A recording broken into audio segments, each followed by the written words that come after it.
Thank you for joining us on TVC News this hour. Vice President Kashim Shettima has emphasized President Tinubu's commitment to good governance. The Vice President says the Renewed Hope agenda is a transformative policy aimed at repositioning Nigeria as a prime global investment destination. He was speaking during a dialogue on Nigeria's global ambitions, where he also highlighted President Tinubu's interventions in the economy. On security challenges, the Vice President affirmed the administration's commitment to guaranteeing the safety of lives and properties through regional and national interventions. Our goal is to start counting.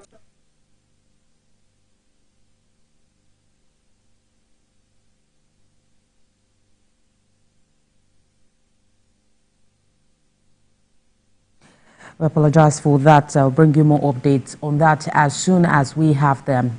Now let's bring you updates on the building that collapsed in Sabon Gari area of Niger State on Friday.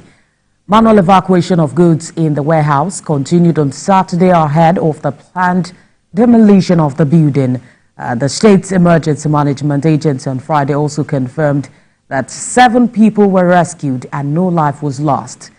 The incident has raised serious concerns about building regulations and safety standards in the area.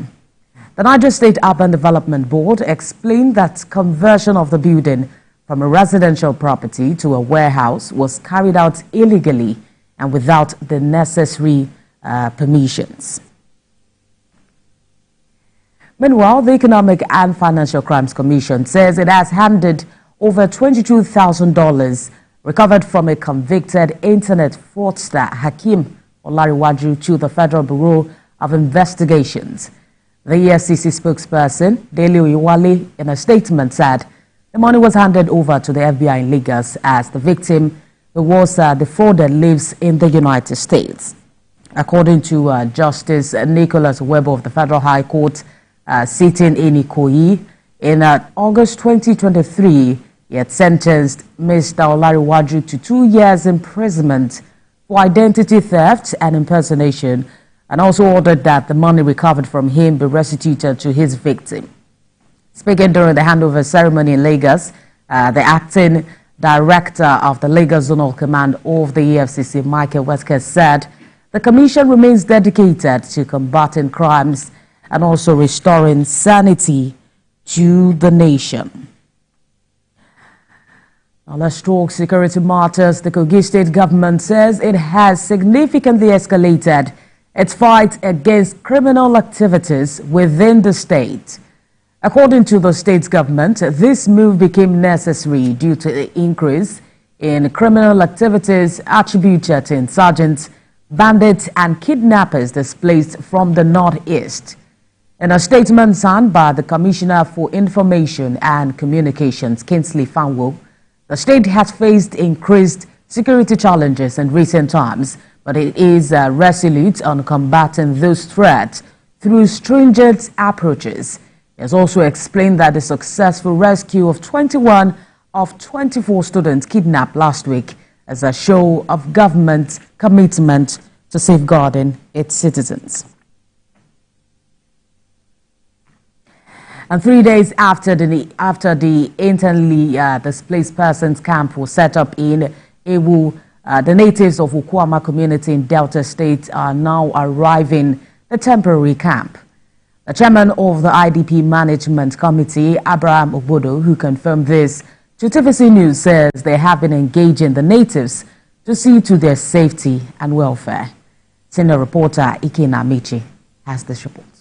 3 weeks after it was set up, the Internally Displaced Persons Management Committee is today taking journalists around the camp here in Ewu, Ugile South Local Government area, to show that it is now ready to accommodate the natives of Okuama community who have been living in the forest and aftermath of the killing of 17 army personnel in March this year. So as we take off, if issues arise, we will be dealing with them.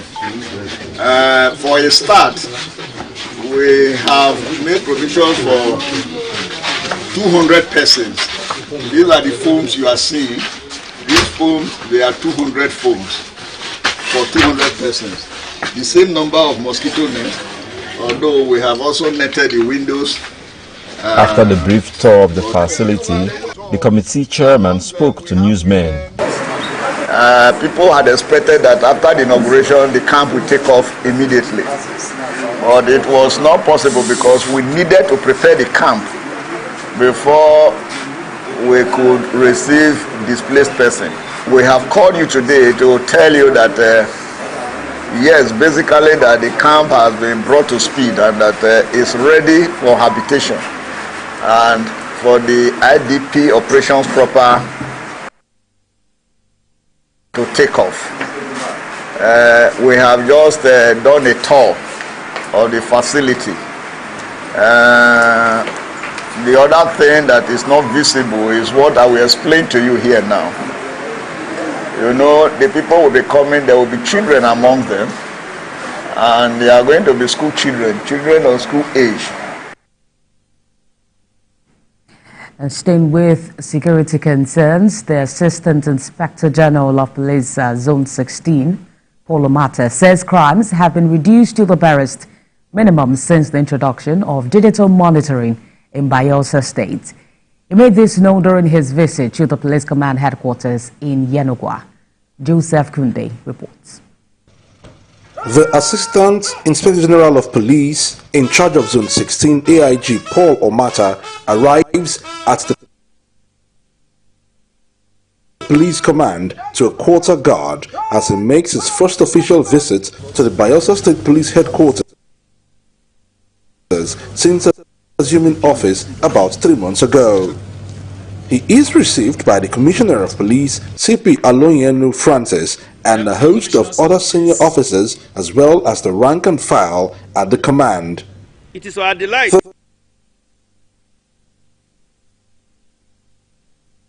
The Commissioner recounts some of the successes recorded since the introduction of its digital surveillance and monitoring unit to boost security in the state, while also soliciting more support to drive its endeavors. The high number of oil and gas infrastructure in this state brought the state into the limelight of coastal law and other challenges.